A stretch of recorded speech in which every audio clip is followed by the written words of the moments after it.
그리고 이제 기분 좋게 영주권을 시작한 한 해가 출발을 했습니다. 새해가 출발을 했는데 문제는 여기서 시작이 돼요. 달에 사장이 변호사를 선임을 합니다. 그래서 변호사는 반드시 자기가 선임해야 한다고 하더라고요. 제가 원하는 변호사를 하고 싶었거든요. 근데 그건 안 되고 어차피 회사에 어떤 중요한 정보들이 들어가기 때문에 자기가 선임하는 변호사랑만 한다라고 하더라고요. 근데 그 변호사가 굉장히 비싼 변호사였어요. 굉장히 비싼 로펌. 사장은 자기가 쓰는 변호사를 하고 싶고 자기가 모든 비용을 부담하겠다라고 약속을 했어요. 대신 사장이 건 조건은 네가 나랑 좀 오래 있어줬으면 좋겠다 이렇게 얘기를 하더라고요. 아, 그건 걱정하지 마라. 네가 자를 때까지 같이 있어주마 이렇게 얘기를 했었어요. 그때 당시에. 그때는 정말 관계가 좋았거든요.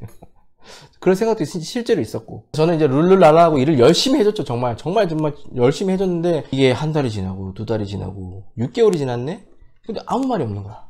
근데 제가 H1에서도 얘기를 했지만 아무 말도 안 하면 정말 나만 손해예요.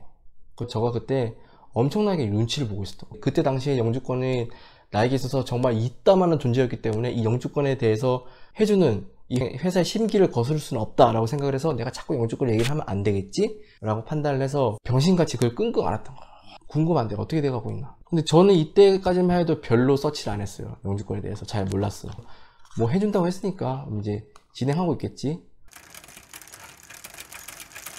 6개월이 지나도 아무 말이 없으니까 물어봤죠. 그러니까 이제 그때 뭐 잡 디스크립션을 쓰고 있다.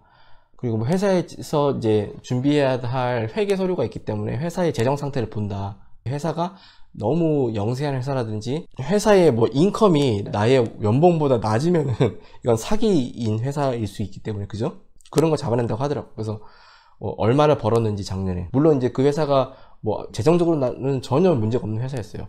근데 이제 이제 준비하는데 시간이 걸린다라고만 얘기를 하니까 저는 그런 줄 알고 있었죠. 그렇게 해서 7월이 딱 됐는데 그때 첫 서치를 좀 하기 시작했어요. 근데 이제 PW가 7월에 매년 갱신된다고 했잖아요. 제가 flcdataCenter.com에 들어가면은 7월 달부로 새로운 뜨는데, 그때 제가 H1에 넣었던 일렉트리컬 엔지니어 레벨 2 포지션이 1년 만에 2만 불이 뛴 거예요. 그러니까 레벨 2를 내가 만족을 시켰는데 2만 불이 뛰어버리니까는 내가 레벨 1밖에 만족을 못 시키는 상태가 된 거예요. 나는 석사가 있으니까 레벨 2로 꼭 넣겠다고 얘기를 했는데 레벨 1은 오래 걸리거든요. 근데 PW가 2만 불이 뛸 줄 몰랐죠. 근데 어쨌든 7월 달에 되고도 말이 없으니까. 그래서 우여곡절 끝에 9월 달에 회계 뭐 이게 다 됐다 그래가지고 이제 잡 디스크립션 써야 되잖아요. 그리고 이제 PW를 맞춰야 되고. 근데 뭐 잡 디스크립션을 이제 써달라고 변호사가 보냈는데 사장이 뭐 바쁘니까 써줍니까? 안 써주죠. 그 대기업도 마찬가지예요. 잡 디스크립션 쓰는데 뭐 매니저한테 써달라고 HR에서 보낼 거 아니에요. 그러면 이 포지션이 어떤 포지션인지 설명을 해달라 이거예요. 그래야지 이제 이 PW를 산정받을 수 있으니까. 하루만 해도 쓸 수 있는 거거든요, 사실. 1시간 안에도. 근데 그거를 한 달, 2달 이렇게 끌어요. 자기네한테는 안 중요한 거지. 뒤로 밀리는 거야, 자꾸. 내 영주권 수속이. 그래서 제가 사장한테 한번 얘기를 했어요. 변호사한테 내가 물어보니까는 아직 잡 디스크립션 못 받았다고 하더라. 아직 안 보냈니? 물어보니까. 아, 바쁘니까. 그러면 내가 좀 돕는 건 어떻게 생각해? 사실상 제가 관여를 하면 안 되거든요. 근데 내가 하는 일이니까 내가 제일 잘 알잖아. 그래서 제가 그렇게 겨우 얘기를 해가지고. 근데 저는 그때 사실 제가 기대했던 거는, 아니, 이거를 어떤 기준점을 나한테 제시를 해줘야지 변호사가 요 정도 쓰면은 어떤 이그젠플이라든지 요 정도를 쓰면은 레벨 2와 이제 PW 잘 맞출 수 있을 것 같다. 이런 걸 해달라고 내가 변호사한테 얘기를 했거든요. 이런 거 어떤 크라이테리아가 있냐, 스탠다드가 있냐니까 뭐 갑자기 정색을 하면서 인플루어에게 관여를 하면 안 된다는 거였어. 아, 내가 관여하는 게 아니고 지금 사장이 잡 디스크립션을 내가 하고 있는 액추얼 잡을 물어보니까 내가 하는 말 아니야. 그런 크라이테리아를 좀 알면은 도움이 될 것 같으니까 라고 얘기를 했죠. 그러니까 변호사가 조금 부담스러워하더라고. 그럼 나는 그거 다 해줄 줄 알았어, 이민 변호사들이. 아, 뭐 변호사 하는 게 뭐야. 뭐 서류만 대리로 보내주는 거 그거 하려고 어쨌든 했는데 9월 달에 변호사한테 이메일을 하는데 아니나 다를까 PW를 못 맞춘다 이거야. 리뷰를 해보니까 PW가 안 돼. 일렉트리컬 엔지니어는 레벨 2는 안 되고 학사 캡으로 넣을 수 있다. 나는 학사 캡을 안 한다 그랬어요. 자존심이 너무 상하더라고. 그래서 제가 좀 강력하게 어필했죠. 아, 그러면 이거 어떻게 해결책을 제시를 해줘야지. 안 된다고 하면 뭐 그게 끝이야? 포지션을 바꿔서 넣자고 하더라고. 거기서도 이 사람이 포지션 이렇게 바꿉시다 이걸 안 해줘요. 그 로펌이 이상한지 모르겠는데 포지션 이렇게 바꾸면 될 것 같습니다. 이걸 해줘야 되는 거 아닌가? 근데 그래서 사장이 그럼 어떻게 해야 돼? 제가 다 공부를 했어요. 내가 볼 때 엔지니어가 들어가면은 비싸다. 그래서 매니저로 들어가자. 그러면은 마스터도 필요로 하는 매니저, 아키텍처 매니저, 아니면 뭐 컨트롤 매니저 이런 식으로 넣으면 된다. 어차피 내가 하는 것도 매니지먼트 맞잖아. 제가 그때 사장 다음으로 회사에서 경력이 가장 많았고 다른 여러 어린 친구들을 제가 돌보고 있었거든. 매니지먼트 하니까 전혀 문제될 게 없지. 그렇게 해서 제가 이걸 생각을 해서 이제 보내가지고 로펌에서 오케이를 하는 거예요. 여러분들 그래서 잘 아셔야 돼요. 내가 모르고 있으면 안 돼. 그러고 나니까 로펌에서 좀 더 보완을 해서 좀 더 그럴듯하게 이제 해주더라고요. 그래서 결국 그해 11월에 PW 신청을 들어갑니다. 처음으로.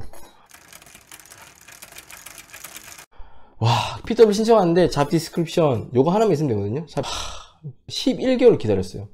환장하지. 뭐 어쨌든 결국 PW로 들어가서 PW로 나오는데도 한 2달에서 석 달이 걸려요. 그래서 그 다음에 2월에 나옵니다. 자, 2월에 PW 받았죠? 그러면 이제 1년 넘게 기다렸죠, 이미.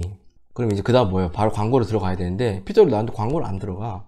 그 파워 쪽에서 미국의 유명한 3대 컨퍼런스가 있거든요. 그 중에 하나가 텍사스에서 있습니다. 4월 달에 그냥 그 회사가 참석을 해서 이제 회사 홍보용 이제 참석을 하는데 바쁘거든요. 2월, 3월 그때. 근데 그거 한다고 아무리 바빠도 그렇지 제 영주권을 아예 안 하고 PW만 받아놓고 이제 1단계 끝난 거예요. 1단계 겨우 받아놓고 광고도 안 하고 아무것도 안 한 거예요. 그래서 저는 그때 이제 이미 마음을 접습니다. 이 회사랑은 더 이상 나는 이제 옮긴다. 제가 두 가지를 준비해요. 그냥 NIW 해야겠다. 내가 석사 학위가 있으니까 대신에 내가 페이퍼 쓴 게 좀 없으니까. 그래서 어차피 우리 회사가 그때 당시에 컨퍼런스에 나가니까 내가 이제 페이퍼를 하나 내기로 합니다. 제가 이제 발표를 하게 돼요. 그 학회 나가서. 그래서 여기 보시면 제가 이제 발표했던 사진이고 이게 제가 냈던 그 논문입니다. 여기 보시면 제가 만든 이 트래젝토리 플라터 다 놓고 그죠?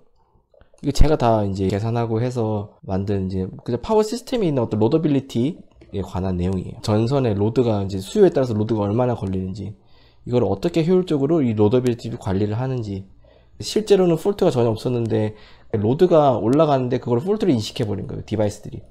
그래가지고 그걸 막기 위해서 로더빌리티라고 이제 트립 블락을 하는 러직을 모든 장비에 세팅을 하기 시작하거든요. 이제 근데 그게 또 이제 약간의 또 문제를 일으켜요. 그래서 그 문제를 또 어떻게 보완할 것인가에 대한 페이퍼예요. 이거 제가 이제 일을 하다 보니까 이제 알게 된 거. 제가 이 주제를 잡고 이제 해서 씁니다. NIW 하려고. 제가 뭐 미쳤다고 이거. 저는 아카데믹한 이런 거 좋아하지 않는 사람이에요. 리서치하고 연구하는 거. 근데 이거를 갑자기 뭐 내가 무슨 열정이 있어서 회사에서 이걸 한다고 내가 자원했겠습니까? 다 NIW 하려고 한 거예요. 근데 그리고 이제 이거 말고도 이건 학회에 낸 논문이고 이거 말고도 뭐 여러 가지 써요. 이게 보시면은 이제 뭐 성전 라인에 컨스턴트 계산하는 거, 캘큘레이션. 뭐 여기 보시면 뭐 GMR 이런 거 해가지고 계산하는 거 이런 거 어떻게 하는지 이렇게 다 씁니다. 이것도 쓰고 스위치 온투 폴트 이런 페이퍼 이런 것도 쓰고 한두 개가 아니에요. 이런 거 써가지고 다 그때 당시에 회사 홈페이지에 막 올려놨어. 그러니까 사장 입장에서는 소중한 인재죠. 소중한 인재. 내 입으로 말하기 그렇지만 그 저보고 막 지니어스 오브 매스매틱스라고 그랬었어요. 사실 이거 대단한 것도 아닌데 다른 사람도 다 할 수 있는 거거든요. 이런 거 보시면 이제 트랜스포머 이거 뭐 델타 Y일 때 뭐 페이스 시프트하고 매그니튜드는 루트 3배 증가하고 이런 것들을 이제 어떻게 릴레이로 받아들일 때 그 보상 컴pen세이션 하는 방법들 이런 거 제가 다 쓴 겁니다. 네. 그리고 이제 결정적으로 제가 완전히 이 회사에서 등을 돌리게 된 계기가 컨퍼런스 전에 한 3월쯤에 근데 우리 이제 빨리 좀 했으면 좋겠다. 프로세스를 벌써 PW 받았는데 받아놓고 지금 거의 2달이 지나지 않았냐. 그러니까 이때 사장이 저한테 대노를 합니다. 대노. 화를 내요. 아니 지금 그런 거 신경 쓰지 말고 회사 업무가 더 중요한 거 아니냐. 뭐 이런 식으로. 네 입장이니까 네 회사가 중요하지. 내 회사도 아닌데. 저는 이때 완전히 등을 돌립니다. 컨퍼런스가 끝나고 NIW 갈 것도 없이 끝나자마자 링크드인으로 다른 회사 HR에서 직접 연락이 와요. 제가 컨퍼런스 한 걸 본 거지. 그 회사 디렉터가 보고 그 HR한테 이 친구 한번 연락해봐라. 이제 저를 빼가려고 연락이 옵니다. 그래서 면접 보고 왔어요. 그날 면접 본 그날 오퍼를 받았어요. 왜냐면 이거 디렉터가 찍어서 면접을 보라고 한 케이스이기 때문에 제가 이 회사 면접을 5월인가 봐요. 5월에 보고 이제 오퍼를 달라 그래서 오퍼 레터를 받아요. 좋은 회사였어요. 거기도 그냥 진짜 가고 싶었어요. 제가 영주권 아니었으면. 받고 나서 오퍼레터 사장한테 바로 보여주죠. 이건 이제 돌아올 수 없는 강을 건넙니다. 사장한테 그 카운터 오퍼를 보여줘요. 내가 이 오퍼를 받았다고 이 회사한테 빵 보여주고 난 갑니다 이렇게 얘기를 합니다. 사장은 이제 약간 멘붕이 온 거죠. 영주권을 해주면 나랑 오래 같이 있기로 하지 않았느냐 이렇게 얘기를 하는 거예요. 그때 솔직하게 얘기를 합니다. 네가 저번 달에 그렇게 화를 내고 그렇게 하면 나는 이게 영주권이 어떻게 진행되는지 알 길도 없고 이렇게 너무 시간을 벌써 시작하고 1년 반이 지났다. 근데 뭐 된 게 뭐가 있느냐. 이렇게 오래 끌 거면 나는 견딜 수 없다. 그냥 이 회사 가서 이 회사랑 같이 시작하겠다 이렇게 얘기를 하니까 미안하다 그러더라고요. 그래서 이제 저를 붙잡더라고요. 그래서 생각해 보겠다고 했죠. 그래서 고민을 합니다. 근데 사실상 이 새 회사랑 딜이 안 됐어요. 딜이 어떤 딜이냐면은 내가 지금 회사에서 영주권 이만큼 이제 LC 준비 중인데 옮기면은 너네 바로 해줄 수 있냐 그랬더니 안 된대요. 왠지 팔러스가 있어서 3년 다니고 그 다음에 해준다는 거야. 아니면 빠르면 가능하면 1년 뒤에 할 수 있는데 어쨌든 첫 1년 동안은 안 된다는 거야. 근데 1년 뒤에 해준다는 보장은 없다 이렇게 얘기를 하더라고. 그거는 이제 리뷰를 해서 퍼포먼스에 따라서 1년 안에 해준 사람도 있고 보통은 3년 안에 해준다 이렇게 얘기를 하더라고. 그래서 내가 몇 번 쪼릅니다. HR이랑 통화하고 그 매니저도 통화하고 이메일도 보내고 근데 안 된다 그러더라고. 연봉도 괜찮았어요. 연봉도 그때 당시 회사보다 15,000불 더 뻥튀기해서 가는 거였거든요. 근데 냉기가 흐르는 며칠 동안 이제 회사를 다니면서 그때 당시에 그 사장의 기류를 부르고 이 사장이 굉장히 미안해하는 걸 느껴서 이제 다시 얘기를 했어요. 어차피 이 회사는 약간 이제 걸어만 두고 영주권을 바로 안 되니까 그 사장한테 이거 한 가지만 약속하면은 나는 그냥 여기 계속 있고 싶다. 또 나도 옮기기 싫다. 그게 뭐냐는 거야. 내 영주권을 가장 탑 프라이어리티에 두고 영주권 프로세스 해줬으면 좋겠다. 이라고 강하게 얘기를 했어요. 탑 프라이어리티. 가장 빠르게 어떤 딜레이 없이 변호사도 그렇고 회사도 그렇고 딜레이 없이 변호사가 만약에 뭐 요청을 하면은 그날 바로 시작을 하고 바로바로 이렇게 해줬으면 좋겠다라고 얘기를 합니다. 완전 갑질이죠, 갑질. 사장 입장에서는 되게 재수 없었을 거예요. 근데 난 어차피 이제 그때 눈에 뵈는 게 없어요. 이미 화가 너무 이제 분노가 폭발해가지고 제가 물건을 찾다가 안 보이면은 화를 내는 성격이거든요. 아씨 어디 갔어? 이런 사람이 1년 반을 참았으니까 얼마나 힘들었겠어요. 정신병 걸리기 직전이었어요. 그래가지고 나는 그때 당시 눈에 뵈는 게 없었어. 그냥 그렇게 안 해주면 난 갈 거라고. 그러니까 그렇게 해준대. 그리고 얘기했어. 지금 이 회사는 이렇게 연봉도 많이 주고 내가 솔직히 여기 회사 남아 있으면 내 정도 경력과 학력이면 이 정도 레벨을 받아야 되는데 난 좀 적게 받는 거 나를 알고 있었다. 근데 네가 영주권을 해준다고 했기 때문에 난 그만하지 않고 적은 연봉에 대해서도 말하지 않았다. 그때 당시에 401K라는 그 사연금이죠. 그것도 이 회사는 안 해주고 있었거든요. 이 회사에 지금 내가 받는 이게 뭐냐. 지금 그 해에 또 애도 곧 태어날 예정이었어요. 나는 애도 곧 태어나는데 의료보험 애들 것도 안 해주지 않느냐. 그리고 연금도 없고 이러니까는 그래서 이 사장이 연봉도 올려주고 연금도 시작해주고 그래서 제 덕에 제 밑에 있던 다른 애들도 조금씩 다 올랐죠. 제가 거의 노동조합장 느낌으로. 그래서 그러고 나서 6월 달에 광고를 시작해요. 진짜 구질구질해. 깔끔하게 해주면 될걸. 그리고 제가 가장 큰 실수를 한 게 뭐냐면 우리 사장이 남미 이민자 출신이었거든요. 자기도 미국 와서 이제 영주권 시민권을 받은 케이스예요. 그래서 저를 이해해줄 줄 알았어. 자기도 이민자니까. 그래서 적극적으로 도와줄 줄 알았는데 이 모든 사람의 이제 관계에서 이해관계가 얽히기 시작하면은 그런 게 다 소용이 없습니다. 그 사장이 나의 이해관계가 얽히기 시작하면서 정말 더러운 돈 얘기까지 하기 시작하게 되면서 이제 정말 관계를 파국으로 치닫게 되죠. 나의 목적은 오로지 이제 영주권. 그리고 저는 이 회사에서 정말 하루라도 있고 싶지 않았어요. 왜냐면 내 커리어가 점점 깎이는 느낌이 드는 거예요. 내가 미국에서 첫 직장이고 소중하긴 한데 너무 이름 없는 회사고 작은 회사이기 때문에 내가 과연 이 회사 경력으로 나중에 좋은 회사 갈 수 있을까? 이런 게 있었기 때문에 하루하루 스트레스. 그러다가 결국 6월에 광고를 해요. 이제 2달 동안 광고를 하는데 제가 그때 안 게 뭐냐면은 그때 광고를 냈을 때 이제 광고에 게재된 그 미니멀 리콰이어먼트가 저한테 딱 셋업된 그런 광고 문구를 변호사들이 써줍니다. 그때 들어간 게 석사 학위와 PE 라이센스였어요. 그래서 PE 라이센스가 여기에 중요하게 작용을 하는 거예요.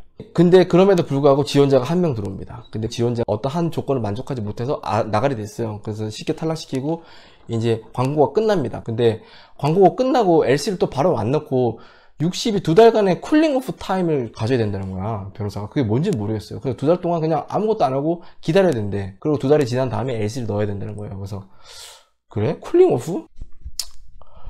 알았다. 그러고 기다렸죠. 또 하염없이 6, 7월 광고하고 8, 9월 지나고 10월달에 딱 들어가야 되잖아요. 근데 이제 LC를 이제 넣으려면 이러이러한 서류가 필요합니다라고 이제 나한테 보내주는 거예요. 도라이 아니야? 야, 쿨링 오프 타임 때 이거 했으면 됐잖아. 7월에 끝났으면은 8, 9월에 그거 LC 서류를 미리 준비해서 10월에 딱 쿨링 오프가 끝나는 순간 넣으면 되잖아. 그때 엄청 열받는 거예요. 그래서 변호사한테 막 따졌어요. 엄청 싸웠어. 그랬더니 이제 그때 변호사가 이제 완전히 저한테 학을 뗐죠. 또 이제 진상 중에 진상이 된 거예요. 근데 제 말이 맞지 않나요? 그거를 말 안 하고 있다가 그때 가서 준비를 한다고? 내가 분명히 그 전에 얘기를 했거든. 나는 하루라도 시간 낭비하고 싶지 않은 사람이니까 무조건 첫 파트로 해달라. 그런데도 이런 짓을 하니까 제가 화가 안 날 수가 없죠. 그 변호사는 미국 사람이었어요. 미국 사람이었는데 뭐 다 꼼꼼하고 다 좋은데 아니 이런 부분 내가 마음에 안 드는 거지. 그래서 이제 내가 하도 닥달을 하니까 이제 2주 만에 또 금방금방 해가지고 결국 10월 중순에 넣어요.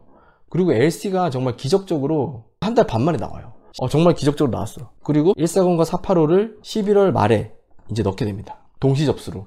그래서 변호사는 동시 접수 하지 말자 그랬어요. 어차피 네가 프리미엄을 할 거니까 2주만 기다리면은 1상은 끝나고 깔끔하게 485로 들어가자. 만약에 나 그럴 일은 없겠지만 만약에 나 리젝이 날 수 있으니까 그러면 또 같이 동시 접수된 485는 자동 캔슬되고 돈만 날리는 거니까 아니 무조건 동시 접수를 합시다. 나는 너를 믿어. I believe you.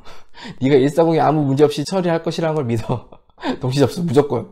그래서 동시 접수 하게 돼요. 140이 2주 만에 승인이 났죠. 프리미엄 없으니까. 근데 그때 사장이 나한테 얘기를 하는 거야. i485는 내가 좀 지원해주기 힘들다. 아니 왜? 아니 처음에 네가 다 해주기로 했잖아. 그러니까 지금까지 돈을 너무 많이 썼다는 거야. 광고도 하고 뭐 거의 2만 불 썼다는 거야. 구질구질하게 얘기를 하더라고. 그래서 더 이상 돈 갖고 얘기하고 싶지 않아가지고 오케이 알았어 내가 낼게 이러고 말았어요. 그러고 말았는데 그때 이 얘기 또 하더라고. 계약서를 다시 하나 쓰자는 거야. 그래서 최소 5년을 네가 나랑 일하기로 한 계약서를 썼으면 좋겠다 이렇게 안 쓴다 그랬어요. 왜냐면은 일단 그 불법이에요. 그 영주권 스폰서십을 매개로 고용을 하는 것 자체가 안 되고 근로계약서 상에 스폰서십을 넣는 것 자체가 불법이에요. 그거 질 몰랐던 거지. 근데 이제 나중에 변호사가 얘기를 해서 안 된다는 걸 알았나 봐. 더 이상 얘기를 하지 않더라고. 그리고 네가 100% 다 해줘야 쓰지 네가 안 해줬잖아. 그리고 내가 이미 변호사 돈을 줘버렸거든 485. 근데 이때 와이프 거랑 제 거랑 그 프리미엄 값까지 해가지고 거의 10,000불을 냈던 것 같아요. 8,000불에서 10,000불 정도 줬어요. 그리고 주면서 로펌을 직접 찾아가서 줬어. 찾아가서 얼굴 보고 딱 줬어요. 그래서 제발 빨리 해달라. 어떤 그 딜레이 없이 내가 우리 형제 자매 줄줄이 미국으로 초청할 건데 내가 이 케이스만 잘 되면 나중에 너한테 다 주겠다 이렇게 얘기를 했어요. 그렇게 해서 받게 됩니다. 정말 길었죠. 근데 마지막에 회사 사장이 정말 나쁜 짓을 해요. 제가 보너스를 매년 10,000불 이상 받았었거든요. 왜냐면 연봉 업계보다 낮게 받았기 때문에 그걸 감안해서 사장이 보너스를 많이 줬는데 보너스를 그 다음 해부터 확 깎아버려요. 결국 내 돈인 거야. 영주권 해준 거를 자기는 보너스를 깎아버리고 그래서 오늘 여기까지 하고 그래서 이게 전체 제가 영주권을 받게 된 정말 홀 스토리입니다.